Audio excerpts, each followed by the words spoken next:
কি হয় এইটো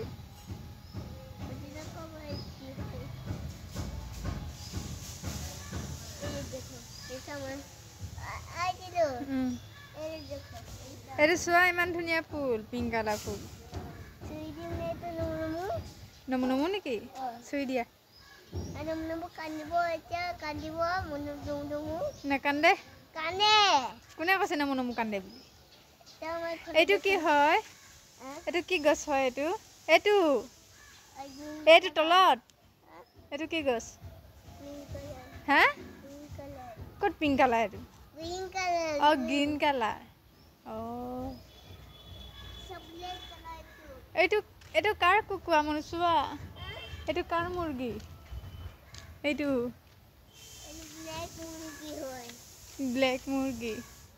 এইটো কি হয় এইটো কি হয় এজোপা কি গছ হয় গ্ৰীণ কালাৰ এইটো কি হয়